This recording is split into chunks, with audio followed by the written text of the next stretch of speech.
Wow, how romantic. I never would have pictured that as being a ring on the top of my list, but I couldn't say no. Yeah. Man, I'm kind of bummed, guys. I just got engaged a few months ago. Like, I What could have the had heck? We that. can Yeah. swap it out. What is he doing? Oh, Come my- on. Clearly not thinking ahead. Red box. Oh, gosh, sounds so nice.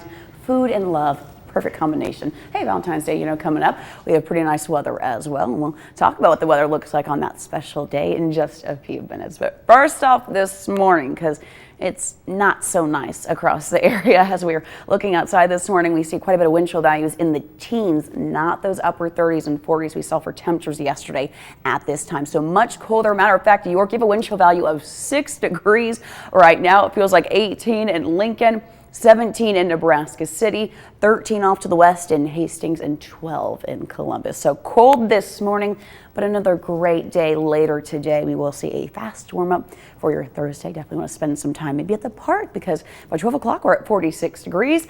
Highs today though, a little warmer than yesterday, back in those mid 50s out there. And on top of it, we will still have that breeze, but we're used to it. Quite frankly, since the last few days, it has just been breezy out there. Some of you might also not be as gusty as yesterday, but most of us close to 30 miles per hour. Only big difference that you'll notice outside is increasing clouds as we head throughout the day. A little bit more cloud coverage as we end off your Thursday. And as we take a look at those wind gusts, here's what's going to happen around 12 o'clock. The eastern half of the area, close to 20 mile per hour wind gusts. Off to the west, already for the Tri-Cities, gusting to 30 miles per hour. It pushes further eastward, bringing those 30 mile per hour gusts to Lincoln as we head closer to that evening commute home. So you will notice that as you're driving home from work later today, a lot more gusty and also a lot more clouds out there. Some of you maybe even could see some sprinkles, and we desperately need the rain, but this chance is looking very small. We do have dry air at the surface. Best chance to see it reach the surface, that's going to be really in northeast Nebraska. So little spotty showers 2 o'clock on, maybe into 8 o'clock, seeing something try to make its way towards Lincoln. Again, the question is, will it make it to the surface? At this point, we can really only cross our fingers, hoping that we're not as dry at that time, but could see maybe a few more trying to even continue into overnight tonight. Not looking promising, but the chance is still there.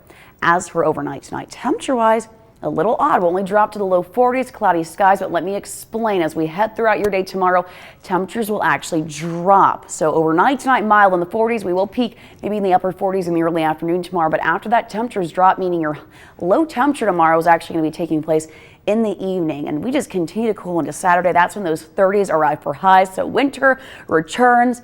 Maybe a little bit of precipitation, of course, throughout the day today and maybe next week. We are keeping our eye on a system maybe around Wednesday and Thursday for next week that could bring us some much needed moisture to the area. But for now, not really much to talk about moisture-wise. Just a dry Valentine's Day with highs in the 50s. I guess it is winter, so we probably should deal with the 30 degrees here and there. Here and there, we've been spoiled this winter with the warmth. So, Knock on we knew wood. a 30 would be back soon. There you go. Thank you very much, Brittany. Well, U.S. stocks